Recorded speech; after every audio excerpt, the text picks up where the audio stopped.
16 दिसंबर को मध्य रात्रि में बीएसएफ को बड़ी कामयाबी मिली जब बीएसएफ के जवानों की ओर से 2 घुसपैठियों को मार गिराया। जानकारी के मुताबिक बीएसएफ के जवान रात को ड्यूटी पर थे। मध्य रात्रि पर इन्हें राजाताल सीमा के पास कुछ हलचल होती दिखाई दी। जैसे ही जवानों ने पूछा कि कौन है, तो उधर से राइफल कॉक करने की आवाज़ आई।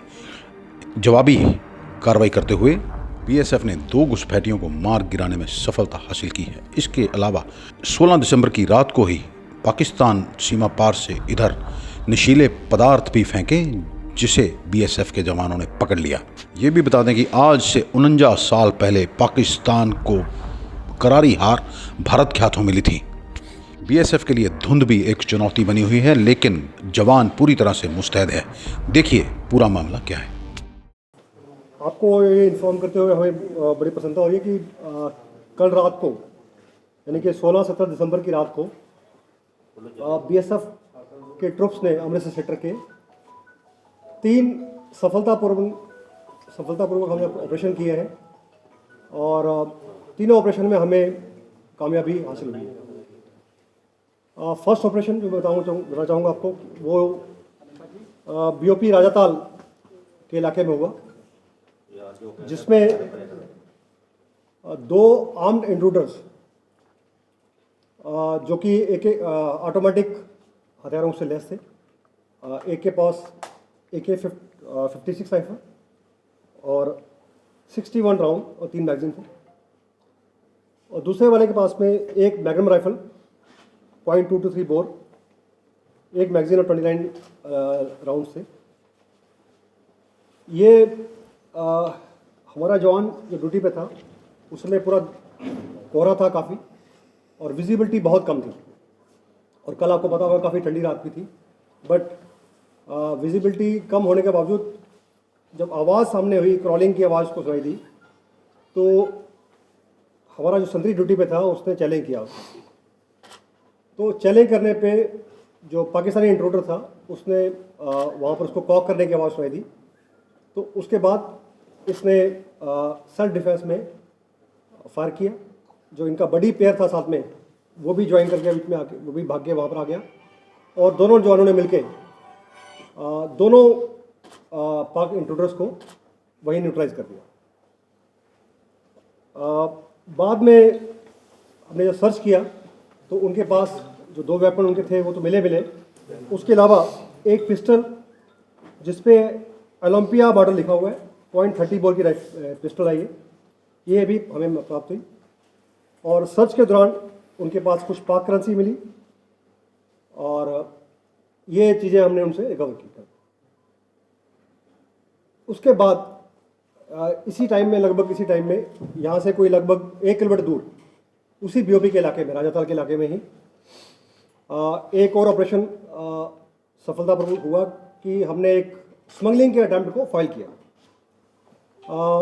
जो संतरी ड्यूटी पे था उसको आवाज़ आई कुछ फेंसिंग के ऊपर से फेंके जाने की, और वो अलर्ट था, उसने इमीडिएटली चैलेंज किया।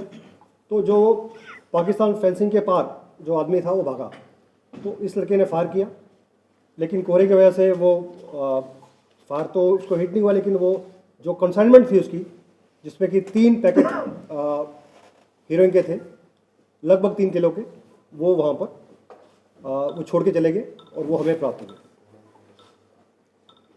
तीसरा ऑपरेशन जो है वो भी स्मगलिंग के अटैम्प्ट को फाइल किया गया है। वो दूसरी बटालियन के इलाके में बीओपी रामकोट के इलाके में था। यहाँ पर अगेन उस पार्टी ने पाकिस्तान साइड से हमारी तरफ थ्रो करने की कोशिश की सामान को। अगेन आवाज़ आने पे जो संतरी था वो अलर्ट था, उसने चैलेंज किया, और लेकिन वो सामान छोड़ के पाकिस्तान की तरफ भाग गए। ये टोटल 3 अटैम्प्ट हमारे कल ऑपरेशन में हुए हैं। तो आप जो हमने सीज किया है वो हमने आपको बाहर उसको दिखा दिया। सर, आपने कहा सेल्फ डिफेंस में गोली चलाई, क्या उन्होंने कोशिश की हमारे जवानों के ऊपर गोली चलाने की? उन्होंने राइफल कॉक किया है, और अगर 1 सेकंड रिफ्लेक्सेस लेट होते तो शायद कहानी कुछ और होती। सर, आइडेंटिफिकेशन क्या हुई इनकी? पाकिस्तान की तरफ से वो क्रॉलिंग करके आए हैं, दे आर पाकिस्तानीज। बाकी हमारी इन्वेस्टिगेशन जो है अभी चालू है। कोई आईडी प्रूफ मिले उनके पास से? नहीं, आईडी प्रूफ अभी उनके पास है। रेंजर्स को सर संपर्क आपने किया? यस, तो हमारा एक ड्रिल है हमारी, उसके हिसाब से हमने रेंजर्स के साथ में संपर्क कर रहे हैं। एक तो प्रोटेस्ट लॉन्च कर रहे हैं हम लोग कि आपकी तरफ से ये मूवमेंट जो हुई है उनको प्रोटेस्ट लॉन्च करेंगे, और उसके बाद उनको उनकी फ़ोटो दिखाई जाएगी और आइडेंटिफिकेशन कराई जाएगी उनसे।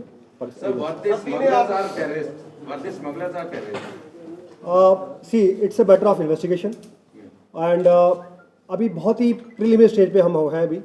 तो लोकल पुलिस, बाकी इंटेलिजेंसीज जो है सब मिलके हम लोग कुछ समय बाद बता पाएंगे आपको कि इनका इरादा क्या था, ये कौन थे। लेकिन दोनों आर्म्ड इंट्रूडर थे, ऑटोमेटिक हथियार लेके फेंसिंग के पास आए हुए हैं। तो ये एक अब इसके कुछ भी पहलू हो सकते हैं, तो अभी कह पाना मुश्किल है। रिकवरी मैंने पहले बताया आपको कि एक AK-56 राइफल, 3 मैगजीन 61 राउंड्स, एक मैग्नम राइफल जो कि .223 बोर की है, जिसके साथ में वो भी ऑटोमेटिक राइफल है, उसके साथ में एक मैगजीन और 29 लाइव राउंड्स। और बाद में उनकी पोजीशन में एक पिस्टल और मिला जो कि ओलंपिया करके लिखा हुआ है उस पर, .30 बोर का है, और उसमें 2 मैगजीन है। सर, ये फॉग की वजह से हर बार ये कोशिशें होती हैं, तो क्या आपके पास इसके लिए यू आर वेल इक्विप्ड और you have anti fog devices या कोई ऐसा कुछ है जिसकी वजह से ये इनका ट्रेस हो जाते हैं, या क्या है? देखिए, फॉग जो है ये विजिबिलिटी को कम करता है, बट हमारे लड़के, हमारे जो सेंट्री ड्यूटी पे हैं, नतीजा आपके सामने है, आप देख रहे हैं उसको कि कैसे despite fog, despite cold night, हमारी ड्यूटी में कोई फर्क नहीं आता। सर, ये तीनों हादसे जो 3 जगह अटेम्प्ट हुई हैं, ये इंटरकनेक्टेड है। आपको क्या लगता है कि ध्यान भटकाने की कोशिश? और सेकंड ये सवाल ये कि ये क्रॉस करना चाहते थे, ये कि जहाँ जहीं से कुछ फेंकना चाहते थे, जहाँ पे जो इंट्रोड्यूटर? आपका क्वेश्चन जो है मैं पहले भी बता चुका हूँ कि अभी it's a matter of investigation, और बहुत जल्द हम इसको कोशिश करेंगे पता करने की क्या इनका इंटेंशन था, मोटिव क्या था। सर, जो थर्ड ऑपरेशन था वो क्लियर नहीं हुआ, उसमें क्या रिकवरी की? उसमें 2 kg हीरोइन रिकवरी, फर्स्ट वाले में 3 kg 3 kg और सेकेंड वाले में 2 kg। सर, जैसे जो थर्ड वन था नहीं, उसमें जो आर्म्ड इंट्रूडर थे उसमें हथियार ही मिले हैं अपने को, उसमें ड्रग्स नहीं मिले। सर, ये जो एक ही रात में 3 इंसिडेंट हुए हैं अलग अलग, क्या आपको लगता है कि स्मगलर और जो इंट्रूडर्स हैं इन्होंने अपनी कुछ स्ट्रेटजी बदली है? वही मैं कह रहा हूँ कि ये इन्वेस्टिगेशन का मामला है। अभी हम कुछ हमें लीड्स मिले हैं, but it's a matter of national security, तो kindly wait for some time. पिछले 2-3 हफ्तों में, जब पिछले 2-3 महीनों की बात करें, जैसे 2 दिन पहले ड्रोन के जरिए पंजाब पुलिस ने कहा है कि उन्होंने स्मगलिंग का एक जो मॉड्यूल है बस्ट किया है। ड्रोन के जरिए हथियार, वेपन्स भी आए, पंजाब पुलिस ने दावा किया था। तो ड्रोन को रोकने के लिए क्या ड्रोन की आपके द्वारा भी फायरिंग की जाती है, या ड्रोन ये आपके भी ध्यान में नहीं आता ड्रोन का? मेरी सबमिशन आपसे ये है कि ये जो हमने कॉन्फ्रेंस रखी है, इसी टॉपिक रखी है, तो ये आप हमारे I think we keep it out of this. Sir, foggy days में जैसे अटेम्प्ट्स बढ़ जाती हैं तो कोई खास तैयारी की गई है, डिप्लॉयमेंट बनाई गई है? BSF 24/7 365 डेज हर मौसम के लिए तैयार रहते हैं, और आई थिंक हमें मौसम से कोई खास फर्क नहीं पड़ता। सर, इनका एज ग्रुप क्या रहा होगा जो दोनों मारे हैं? आई थिंक ये 30s के अंदर लोग हैं, 30s के अंदर होने चाहिए। सर, फ्लैग मीटिंग आप, मैं इनके फोटोग्राफ जो है आपको वो मैं प्रेजेंटेशन में है, मैं शेयर कर दूंगा आप सब में, तो आप कहीं देख लीजिए उनको। सर, ये कहाँ से कुछ फ्लैग मीटिंग हुई? नहीं, अभी जस्ट मैटर और ऑफ। सर, इन दिनों में मूवमेंट्स जो है पाकिस्तान की ओर से कितनी बड़ी है? क्योंकि पंजाब में, अगर पूरे दिल्ली में देखा, एजिटेशन बहुत भारी तादाद में हो रहे हैं और लाखों किसान वहाँ पर आपको Sorry, this is different issue about my state. So, in case you want to know something about this thing, that's all. तो फ्लैग मीटिंग हो चुकी है? फ्लैग मीटिंग होने जा रही है, अभी हुई नहीं है, होने जा रही है, और उसमें हम प्रोटेस्ट लॉन्च करेंगे उनके हाथ में। अभी कुछ ही समय में वो प्रोटेस्ट लॉन्च हो जाएगा वो। Now, if you could turn to that side, we'll show the pictures to you. Okay,